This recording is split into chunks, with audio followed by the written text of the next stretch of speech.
WhatsApp everyone, welcome back to the channel. तो हम लोगों ने डिसोल्यूशन में पढ़ा था बेसिक्स के बारे में। अब आज हम आगे पढ़ेंगे कुछ एडजस्टमेंट्स के बारे में। इंपॉर्टेंट एडजस्टमेंट्स हैं, बड़े क्वेश्चन करने से पहले सीखनी जरूरी है। वो क्या है? रियलाइजेशन एक्सपेंसेस और ट्रीटमेंट ऑफ रिजर्व्स, जैसे कि WCR और IFR। तो इसमें पूरा कर लो, फिर हम आगे चलते हैं, बड़े क्वेश्चंस करते हैं। इससे पहले आपके पास NPO का भी वीडियो आया होगा, जिसमें हम NPO में भी कंज्यूमेबल गुड्स वाला टॉपिक पढ़ा है, तो वो भी अच्छे से पूरा कर लो।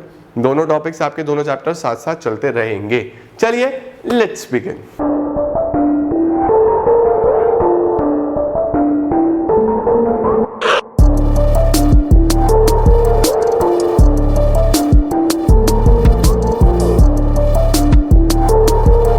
अब आपको हेडिंग डालना है नेक्स्ट कॉन्सेप्ट का, जो कि है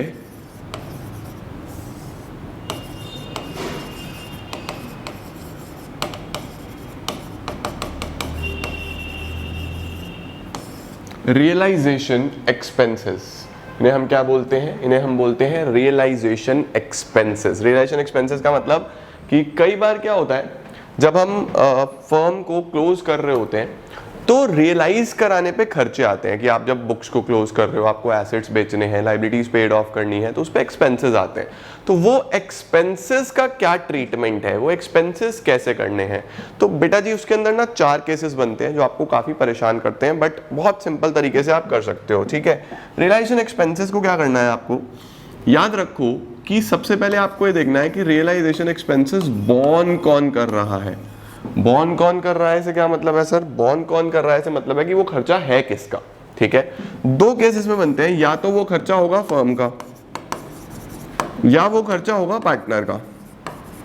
ठीक है, अब अगर वो खर्चा बॉर्न बाय फर्म है तो आपको दूसरी चीज देखनी है कि पेड बाय क्या है। ये क्वेश्चन बताएगा पेड बाय फर्म है या पेड बाय पार्टनर है। सिमिलरली इधर भी अगर पार्टनर का खर्चा है तो किसने पे किया है? क्या वो पेड बाय फर्म है या वो पेड बाय पार्टनर है? ठीक है, तो सबसे पहले अगर मैं आपको बोलूं कि खर्चा बॉर्न बाय फर्म है, यानी फर्म का खर्चा है और फर्म ने ही पे करा है, तो रियलाइजेशन अकाउंट के डेबिट में लिखा जाता है। रियलाइजेशन अकाउंट डेबिट टू किसने पे करा? फर्म ने पे करा, तो फर्म के बैंक अकाउंट से पैसा कटेगा। तो कभी भी फर्म का खर्चा होगा ना, कभी भी देखो बॉर्न बाय फर्म है ना, कभी भी फर्म का खर्चा होगा हमेशा रियलाइजेशन के डेबिट में जाएगा। पे अगर फर्म ने करा तो बैंक से क्रेडिट कर दो, पार्टनर ने करा तो पार्टनर को क्रेडिट कर दो, सीधा सीधा हिसाब किताब है। ठीक है, अब ये भी बॉर्न बाय फर्म था तो रियलाइजेशन अकाउंट डेबिट, पे किसने कर दिया? पार्टनर ने, तो टू पार्टनर्स कैपिटल अकाउंट। सबसे पहले खर्चा पेड बाय फर्म था, बॉर्न बाय फर्म था। फर्म का खर्चा फर्म नहीं पे करा, रियलाइजेशन टू बैंक। फर्म का खर्चा पार्टनर ने पे करा, तो realisation debit to partners capital account. ठीक है, अब यहां पे क्या होता है? पार्टनर का खर्चा है बेटा जी, खर्चा किसका है? पार्टनर का, तो यहां पे क्या होगा? Partner capital account debit.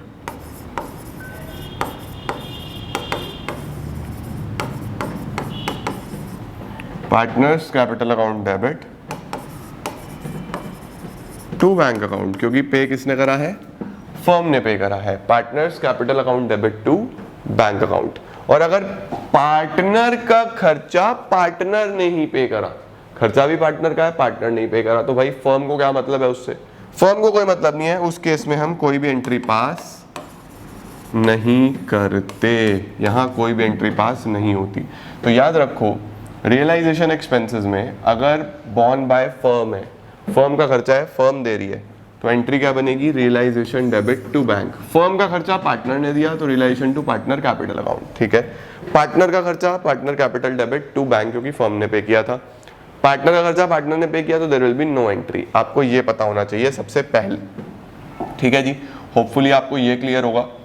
अब चलते हैं, अभी इन सबके क्वेश्चंस कराऊंगा तो चिंता मत करना। अब चलते हैं हम लोग किसके ऊपर? नेक्स्ट टॉपिक की तरफ, जो कि क्या है? अच्छा, एक इसमें ना ऊपर वाले टॉपिक में आप नोट भी लिख लेना। ऊपर वाले टॉपिक में एक नोट लिखो।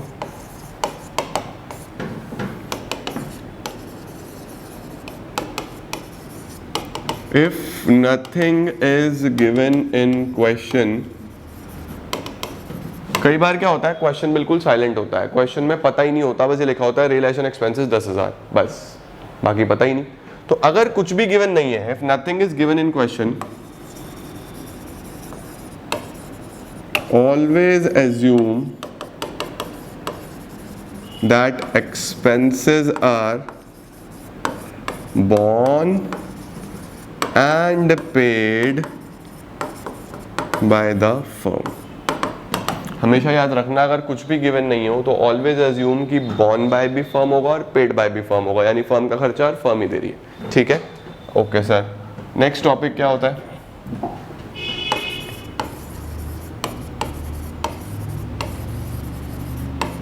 Workman compensation reserve. Sir WCR का क्या ट्रीटमेंट होता है? WCR का ट्रीटमेंट समझने के लिए फिर से आपको कुछ केसेस समझने पड़ेंगे।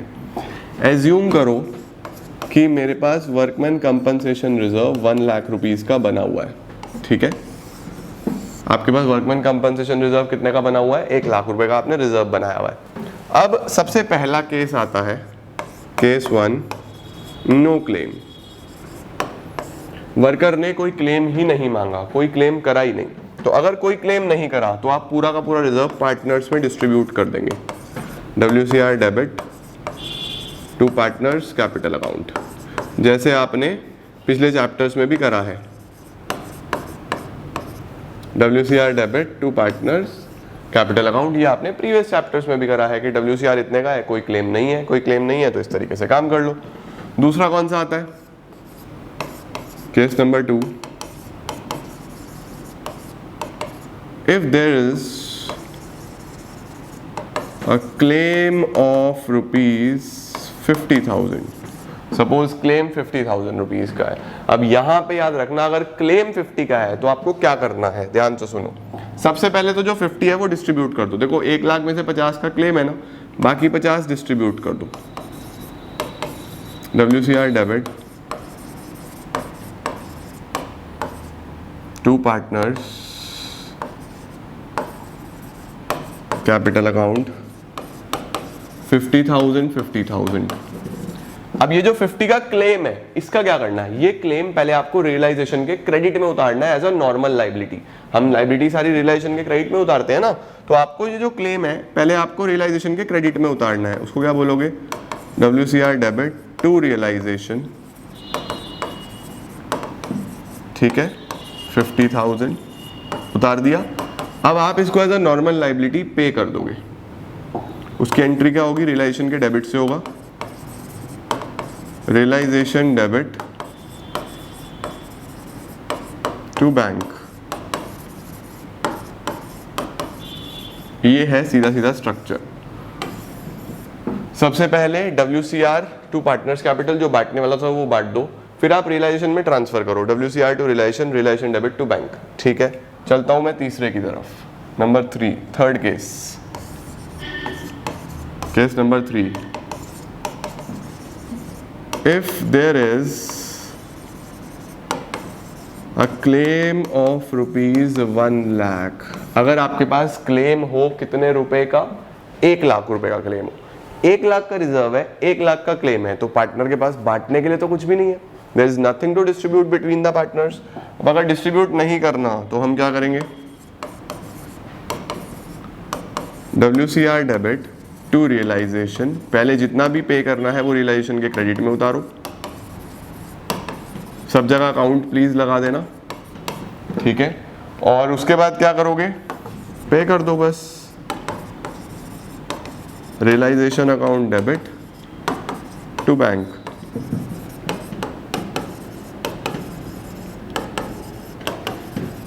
पूरा का पूरा 1 lakh rupees. WCR to realisation, realisation to bank. Okay, अब चलता हूं मैं चौथे की तरफ, नंबर 4, केस नंबर 4। ठीक है, ये क्या है सर? इसमें क्या करना है सर? इसके अंदर हमारे पास लिखा होता है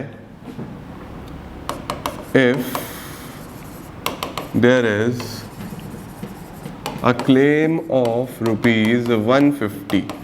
अब देखो मेरे पास रिजर्व सिर्फ 1 लाख का था और क्लेम 150 का है। रिजर्व बनाया था 1 लाख का, क्लेम तो ज्यादा है।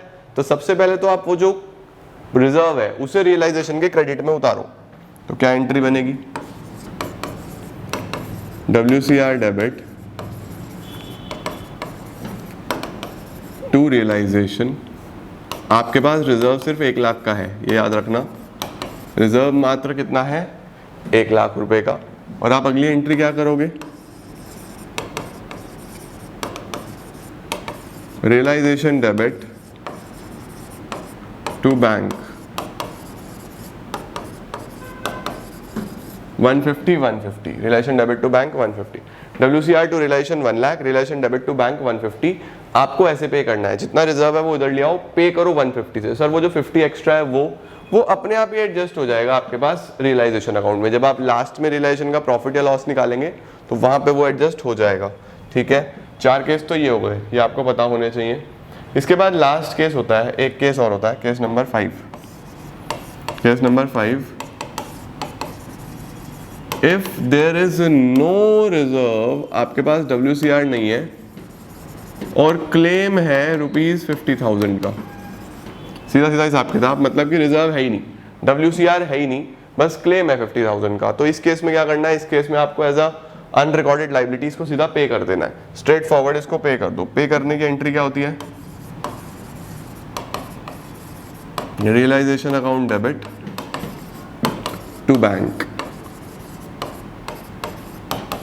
स्ट्रेट फॉरवर्ड आप रियलाइजेशन के डेबिट से इसको पे कर सकते हो। तो आपके पास इन ऑल टोटल WCR के ये 5 केसेस बनते हैं जो आपको पता होने चाहिए। जल्दी से इसको नोट डाउन करके चलो। These are the most important 5 cases जो आपको बहुत अच्छे से आने चाहिए। ठीक है, वर्कमैन कंपनसेशन रिजर्व के ये 5 केसेस हो गए। अब आगे चलते हैं हम लोग। WCR के 5 केसेस के बाद हमारे पास क्या आता है, आ जाओ जी। एक छोटा सा टॉपिक मुझे आपको और लिखवाना है,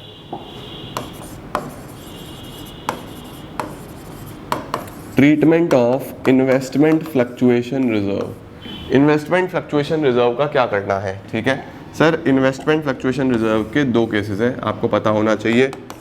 if investment is not given, अगर इन्वेस्टमेंट गिवन नहीं हो, या इफ इन्वेस्टमेंट इज गिवन। तो अगर आपको IFR दिया है लाइबिलिटी साइड में, लाइबिलिटी में ही होता है इन्वेस्टमेंट फ्लक्चुएशन रिजर्व, सारे रिजर्व लाइबिलिटी में होते हैं यार, WCR भी, जनरल रिजर्व भी, IFR भी, सब वही होते हैं। तो IFR में यहाँ पे इस चैप्टर में थोड़ा सा ट्रीटमेंट अलग है, बड़े ध्यान से देखो। आपके पास इन्वेस्टमेंट फ्लक्चुएशन रिजर्व है, अब आपको ये देखना है कि अगर इन्वेस्टमेंट है या नहीं है। इन्वेस्टमेंट है क्या, अगर इन्वेस्टमेंट नहीं है, if investment is not given, तो आप इसको डिस्ट्रीब्यूट कर दो।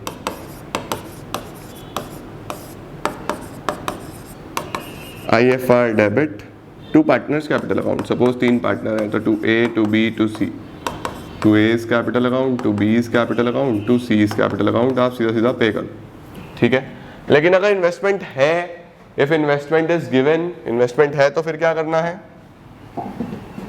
इस सिनेरियो में आपको सीधा सीधा क्या करना है, IFR को रियलाइजेशन के क्रेडिट में उतार देना है।